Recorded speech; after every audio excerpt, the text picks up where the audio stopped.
the black criminals who they are pursuing, there's often weapons on both sides. So black lives are in danger, and cops' lives are in danger. Not just white cops, black cops too. So one of the problems with saying Black Lives Matter is it misses the complex dynamism on the street in which cops are in very difficult situations, their own lives on the line, and difficult judgment calls have to be made. So yes, in every case, I think we should look at it, but when you have a whole mob outside the courtroom chanting Black Lives Matter, you don't get the feeling that objective justice is about to be doled out.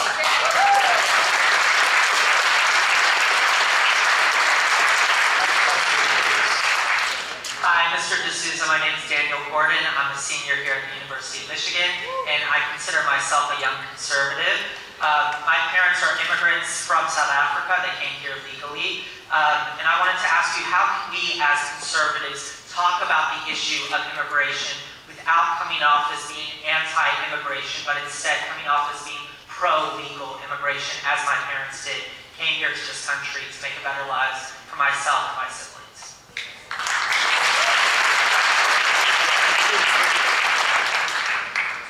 I was thinking about this as I teach Hispanic immigrants English as part of my punishment. And I do enjoy it. And it's exposed me to a whole world I didn't know much about. These are people who don't think about politics. You can't talk about the US Constitution. They just want to figure out how to get to the bus, get to work, write an email.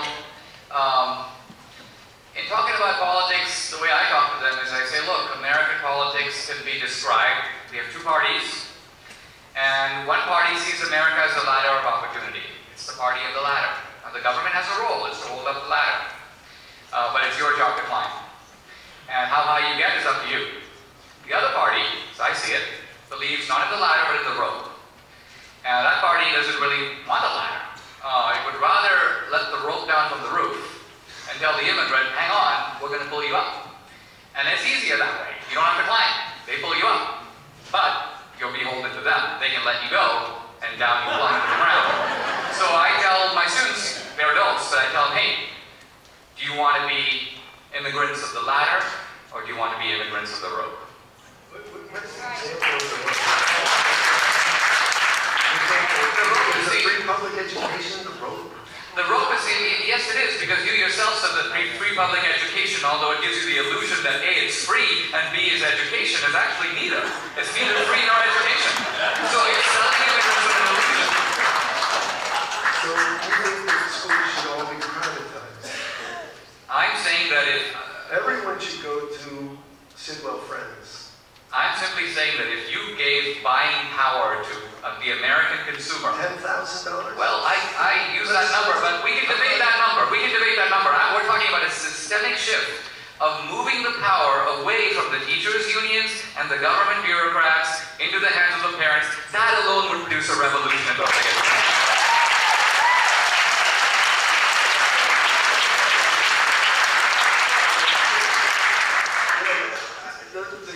Questioner, I didn't get to her question about education, but I'll say a couple of quick things about education. The idea that somehow the teachers' union is some kind of big self-interest that's a bugaboo is nonsense. Whatever you think of teachers, the idea that teachers should have a collective voice in educational matters makes absolute sense. In Chicago, when we have a burning building in downtown Chicago, and we have the firefighters have to figure out what equipment and personnel to send into that building. I want the voice, the collective voice of firefighters at the table. I don't want that decided by aldermen, and I don't want it decided by entrepreneurs. That's how it was when the country started. You know, your house was on fire, and people would come and bid on whether they're going to put it out. We don't want that. We want a good, strong fire department, and we want the collective voice of experience at the table discussing what the standards of putting out fires is. The same is true of teachers. Teachers have gone to school for years and years.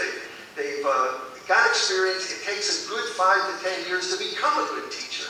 And the idea that somehow short-termers are going to come in and entrepreneurially change things is absolute nonsense. And it's just not the way that we're going to improve the schools. So we can debate that further. But yes. So we have time for one final question. Damn. My name is Jonathan. I'm going to do my opinion real quick and turn it into a question. My opinion is national security and the debt, national debt, I'm going to say national, excuse me, and I want to thank the two speakers and the host. I want to turn it into a question. I think national security, I'm very worried about our country, or paranoid, and the national debt's going to go off the cliff. It is loaded to the right a little bit. I would like to know if any of you two would like to answer that or speak on that. Thank you very much. I think you mentioned both national security and the national debt. You're saying both worry him, and how do you propose to deal with them? Well, we talked a little bit about national security. I'll talk a little bit about the debt. I remember in the 80s, the left was apoplectic because of the Reagan deficits, and we kept hearing the phrase $200 billion deficits as far as the eye can see. Bush was a big spender, George W. Bush, and his largest deficits approached $500 billion. But the United States had about $8.5 trillion of debt when Obama came in. We've now had 8 years of the Obama presidency, just about, and the national debt has actually doubled. That's $8.5 trillion added to the national debt under Obama's tenure. Suddenly, the left has gone totally dead silent on the issue. Now, here we are on the university campus. I can understand why apparatchiks of the Democratic Party don't want to talk about this. But there's no reason in the honest and open atmosphere of a campus we can't point fingers, look at how this happened, and basically say that progressive government should come to a halt until a problem of this magnitude is looked at. We're living, in a sense, in a dream world in which Hillary has new programs and Sanders has even more promiscuous programs, and everybody's forgetting we owe $17 trillion. In fact, we've got to stop talking about ourselves as a rich country when we have the entire GDP of the country for a whole year, every private citizen's income, add it all up, it would take that amount of money to pay off the national debt. So we're only rich in a certain kind of generic sense that we have abundance in our ordinary life, but that's going to be whittled down by the way, so our government is abusing us. It's abusing us by imposing on us a millstone of debt that at some point must be paid. This is the irresponsibility of progressive government, and I just wish that liberals would hold progressive government accountable.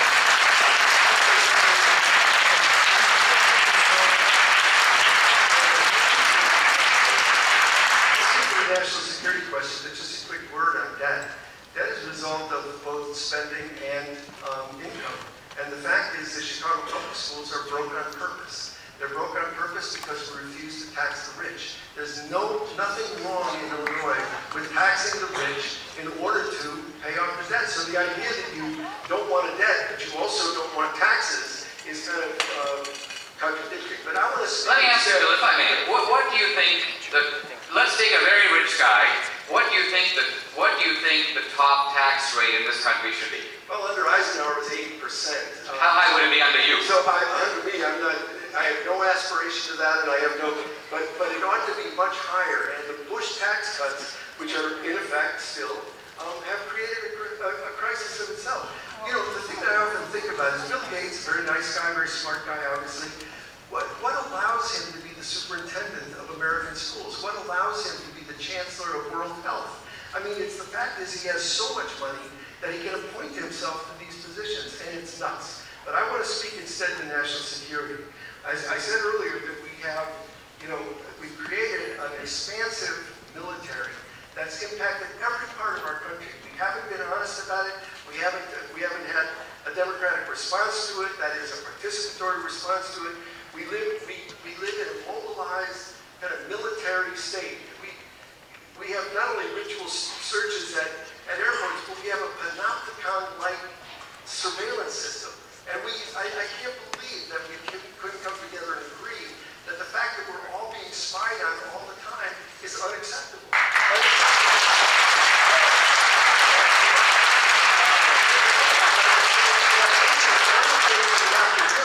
Is learn to become a nation among nations, and that means getting military, getting rid of 1,000 foreign bases. They're not needed. And in the case of things like the adventure in Libya, where we created more terror, we created more chaos, we created more jihadists than there before. We did that. Nobody had to do it, but we did. One concluding thought to that. Yeah. Most of what you said I completely agree with. The Libya invasion was a total disaster.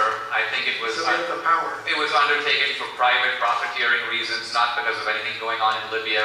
There was no genocide in Libya. This was propaganda. You're also quite right. You're also quite right. You're also quite right that we should worry about the militarization of our government. Not just the NSA, but also the fact that right now, a lot of the agencies of our government come equipped with SWAT teams. The post office has a SWAT team. The Bureau of Land Management has a SWAT team. The EPA has a SWAT team. So these are not guys who come, they don't come to your door and say you can't grow that asparagus. They come with hundreds of cars and militarized vehicles and helicopters flying over your house, and this is happening right now in America. So it is actually a tremendous scandal. Look, this has been, I think, a very stimulating debate. Bill, I think the only thing you haven't done tonight is repent of your past misdeeds. That would have been a really good idea. I think we have a whole discussion about past misdeeds. That would be interesting in itself. I'd love it. That would be incredibly interesting, and I would love to moderate that discussion. Very personal, very quick. Thank you, Mr. Ayers and Mr. D'Souza, for being with us this evening. Thank you.